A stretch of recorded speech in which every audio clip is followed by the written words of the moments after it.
열왕기하 24장 13절 말씀 봅니다. 자막을 참조해서 저와 여러분이 한 절씩 교독합니다. 그가 여호와의 성전의 모든 보물과 왕궁 보물을 집어내고 또 이스라엘의 왕 솔로몬이 만든 것 곧 여호와의 성전의 금그릇을 다 파괴하였으니 여호와의 말씀과 같이 되었더라. 16절 또 용사 7,000명과 장인과 대장장이 1,000명 곧 용감하여 싸움을 할 만한 모든 자들을 바벨론 왕이 바벨론으로 사로잡아 가고 17절 바벨론 왕이 또 요야긴의 숙부 마따니아를 대신하여 왕으로 삼고 그의 이름을 고쳐 시드기야라 하였더라. 25장 7절입니다. 그들이 시드기야의 아들들을 그의 눈앞에서 죽이고 시드기야의 두 눈을 빼고 노사슬로 그를 결박하여 바벨론으로 끌고 갔더라. 아멘. 바벨론의 포로가 된 유다라는 제목으로 말씀을 함께 나누길 원합니다. 오늘 본문에 읽어보면 이 여호야김 이 왕을 뒤를 이어서 여호야긴이라는 왕이 이제 등극을 하죠. 그런데 이 여호야긴 뒤를 이은 여호야긴 남유다 왕은 바벨론에게 항복한 후에 포로로 잡혀갑니다. 바벨론 왕은 남유다가 다시는 반란을 일으키지 못하도록 보물을 또 재정적인 환경이 되는 보물을 빼앗아가고 중요한 사람들을 다 포로로 끌고 갔어요. 여기에 바벨론 1차 포로입니다. 뭐 완전히 멸망한 건 아니죠. 1차, 2차, 3차 만에 멸망하니까. 이 일이 있기 전 약 115년 전에 히스기야 왕 때 선지자 이사야를 통해 하나님 이미 예언하신 일이 성취된 것이죠. 그래서 하나님의 말씀은 그것이 좋은 것이든 또 선한 것이든 반드시 성취되는 것입니다. 그럼 오늘 본문을 통해서 우리가 믿고 의지하는 하나님은 어떤 분이십니까? 13절입니다. 그가 여호와의 성전의 모든 보물과 왕궁 보물을 집어내고 또 이스라엘의 왕 솔로몬이 만든 것 곧 여호와의 성전의 금그릇을 다 파괴하였으니 여호와의 말씀과 같이 되었더라. 죄를 심판하시겠다고 하나님이 경고하셨습니다. 남유다 땅에 회개하지 않으면. 결국 마침내 그 예고대로 말씀대로 예루살렘과 남유다를 이 바벨론의 느부갓네살 왕이 와서 어떻게 하셨습니까? 이 예루살렘과 남유다 하나님과 언약 맺고 다윗의 언약이 있는 이 남유다 땅 예루살렘을 하나님 앞에 쫓아내셨어요. 그러니 우리가 잘 생각해야 되는 것이죠. 하나님의 언약 백성이지만 우리가 하나님의 뜻대로 살지 않을 때 하나님이 기회를 주시고 돌아오라고 계속 경고하죠. 그러나 경고를 계속 어기고 내 고집대로 살면요. 평화가 있는 게 아닙니다. 하나님과의 평강이 있는 게 아니에요. 결국 어떻습니까? 하나님은 그 불편한 관계를 하나님의 징계로 나타내신다는 것이죠. 그러나 이런 하나님의 뜻은 재앙과 완전한 멸망이 아니라 평안이라고 예레미야 성경이 나오죠. 유다를 한 번에 멸망시키지 않고 1차 포로기를 두신 이유는 이렇게 징계하심으로 돌아오라는 거예요. 기회를 주신 거죠. 한 번에 멸망시킬 수 있는데 그렇게 하지 않았습니다. 그러나 유다는 어떻습니까? 다른 왕이 또 등극해도 다시 하나님을 저버리고 하나님을 섬긴다고 명목만 하나님 앞에 예배했지만 예배를 안 했던 게 아니에요. 예배를 드리면서 여전히 우상도 섬기고 세상도 섬기고 하나님보다 더 다른 것들을 섬기고 사랑했죠. 하나님은 그렇게 계속 고집을 부리니까 이전보다 더 철저하게 심판하시더라는 것이죠. 사랑하는 성도 여러분, 우리의 삶에 혹시 하나님의 징계가 있지는 않습니까? 하나님의 징계가 있다는 것은 돌이키라고 하는 사인입니다. 돌아갈 수 있는 기회이죠. 회개할 기회인 것입니다.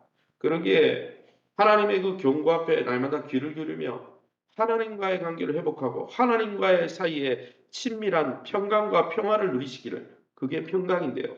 그 평안을 누리시기를 예수 이름으로 축원합니다. 그럼 우리에게 주시는 교훈이 뭡니까? 16절이죠.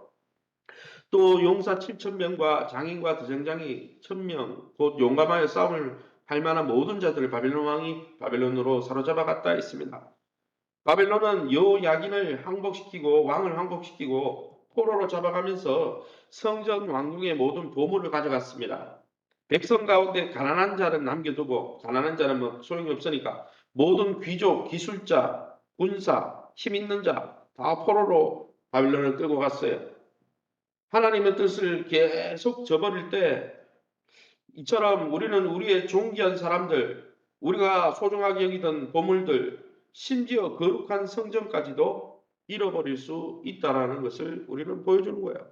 성전은 안전하겠지. 천만에요.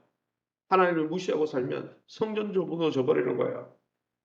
그러기에 사랑하는 성도 여러분, 지금 우리 삶에 바벨론 포로 1차 포로처럼 우리의 삶 속에 경제적으로 또 관계적으로 또 영적으로 손실이 있다면 영적 환경을 재정돈하고 하나님과의 관계를 회복할 때입니다. 그렇게 날마다 우리 자신을 돌아보고 우리가 하나님과의 관계에서 바로 서 있는지를 돌아볼 수 있는 저와 여러분 될 수 있기를 예수님 이름으로 축원합니다. 17절입니다. 바벨론 왕이 또 야긴의 숙부 마따니아를 대신하여 왕으로 삼고 그의 이름을 고쳐 시드기야라 하였더라. 바벨론 느부갓네살 왕은 여호야긴을 폐위시키고 그의 숙부인 시드기야를 왕으로 세웠습니다. 하지만 이 시드기야 역시 성경을 읽어보면 하나님 보시기에 악을 행했다는 거예요. 이 정도 나라가 위급하고 이런 걸 돌아가면 보면 진짜 남유다가 섬기는 하나님, 왕이신 하나님께 돌아가야 되는 거죠. 하나님 구해달라고 히스기야처럼 눈물로 기도하면 하나님 도와주시잖아요. 그러나 그렇게 하지 않았다는 거예요.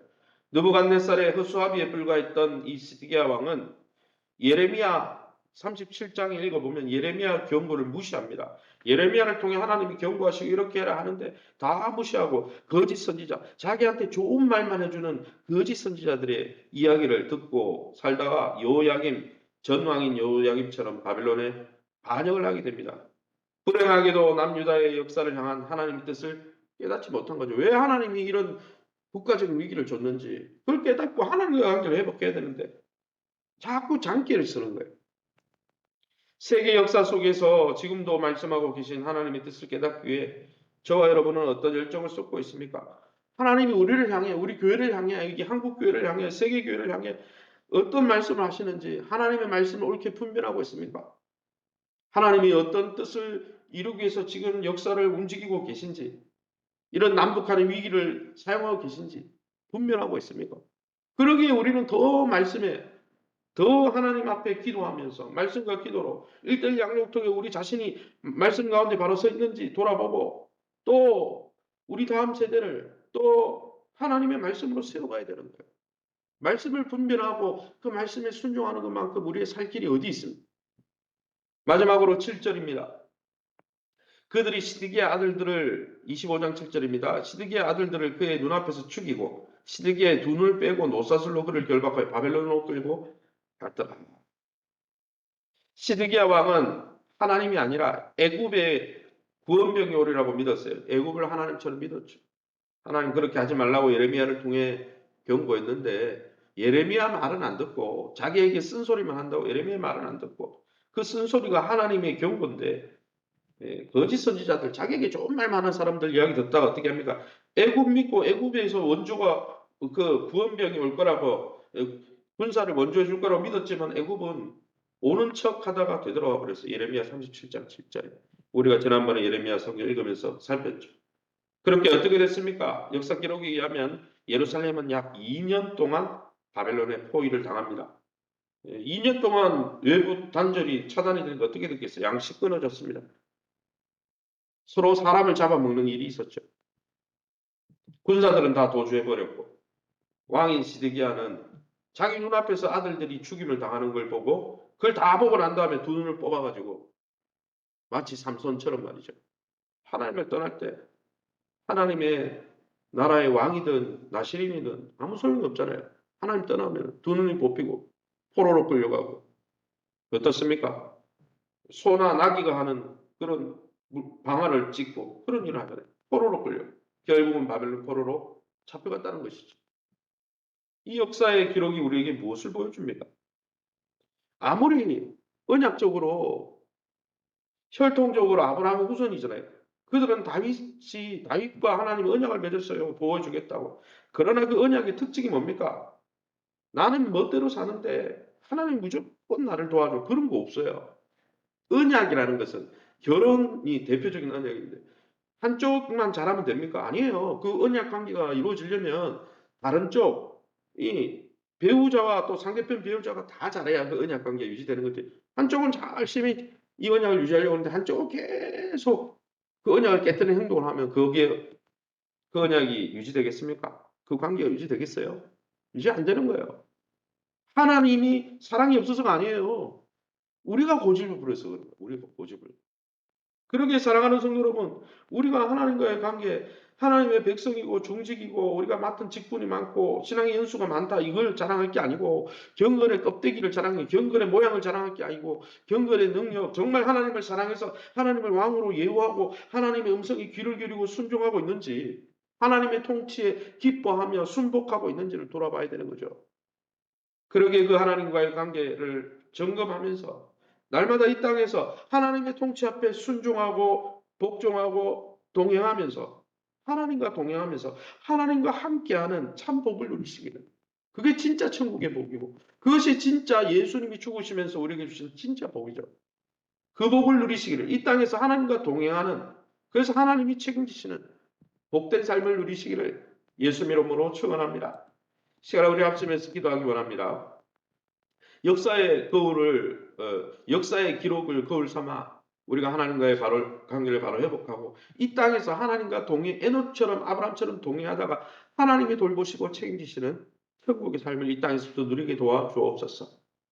하나님 나라를 이 땅에서 누리고 경험하는 교회가 될 수 있도록 세우신 교회와 종관계를 맺을 수 있도록 또 교회가 하는 일에 협조적으로 함께하면서 영적으로 우리가 회복되어지고 성장해 갈 수 있도록 또 우리 황충모 집사님, 김경희 성도님 자녀 외에 한우들을 위해서 자녀들과 우리 기업을 놓고 또 오늘 우리 남서울로회가 오늘 아침 일찍 이런 시간부터 진행됩니다. 남서울로회 영성교회에서 있는 남서울로회 산하 모든 교회들의 사역을 위해서 우리 합심해서 통성으로 기도합니다. 주여